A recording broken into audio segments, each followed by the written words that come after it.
La concrétisation du projet relatif au registre d'assurance maladie universelle en République du Congo passe par l'opérationnalisation d'une caisse relative devant servir de garantie à ce projet gouvernemental à caractère social. C'est dans le souci de donner corps à ce projet tant attendu que le ministère de la Fonction publique, du Travail et de la Sécurité sociale, en partenariat avec celui de la santé de la population, ont sensibilisé les professionnels de santé opérant à Brazzaville au conventionnement auprès de la CAMU.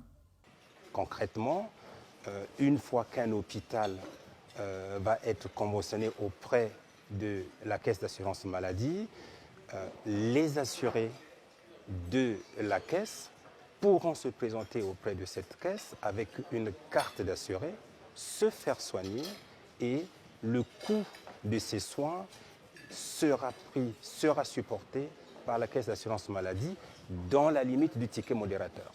Ici, l'objectif est de convaincre les hôpitaux, cliniques médicales et officines de santé à signer un partenariat avec la Caisse d'assurance maladie universelle, eux qui sont les acteurs clés de l'opérationnalisation de la CAMU.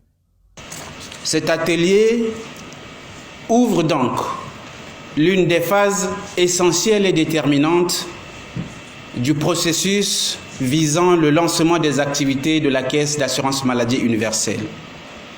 Et c'est bien avec vous, garant de l'offre des soins, que la CAMU devra cheminer, connaître son essor et répondre aux vœux de solidarité nationale en couvrant, au bénéfice des assurés sociaux et de leurs ayants droit, l'accès aux soins de santé de qualité dans les secteurs publics et privés sans contrainte financière.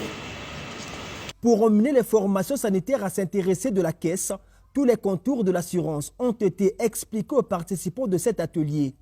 La démarche de conventionnement et les conditions à remplir, les obligations des parties, quels sont les paniers de soins retenus dans le registre d'assurance maladie universelle, bref, autant de points ont longuement été explicités, y compris les différents profils de personnes éligibles à l'assurance maladie universelle. La loi qui a créé la Caisse d'assurance maladie universelle prévoit un certain nombre de types, un certain nombre de catégories de cotisants et donc d'assurés derrière. Nous avons d'abord les salariés du secteur privé.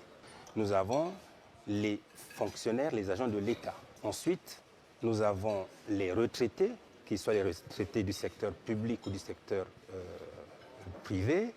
Nous avons les étudiants et enfin nous avons les personnes vulnérables. Et il y a une dernière catégorie qui est pas négligeable, qui compose d'ailleurs la majorité des cotisants, c'est ce qu'on appelle les TIPL, les travailleurs indépendants et les professions libérales.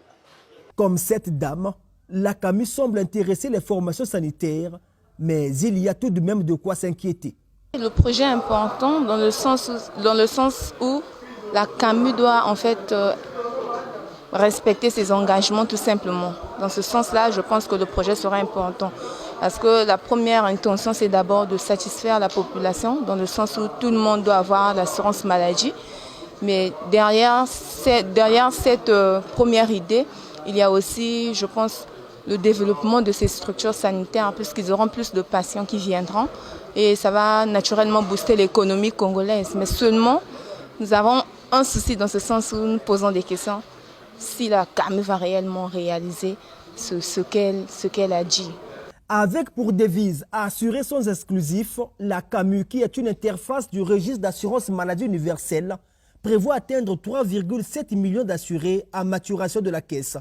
Les formations sanitaires auront donc à constater positivement l'augmentation de la demande de soins, la satisfaction des usagers qui seront mieux pris en compte, ainsi que l'augmentation et la sécurisation des recettes.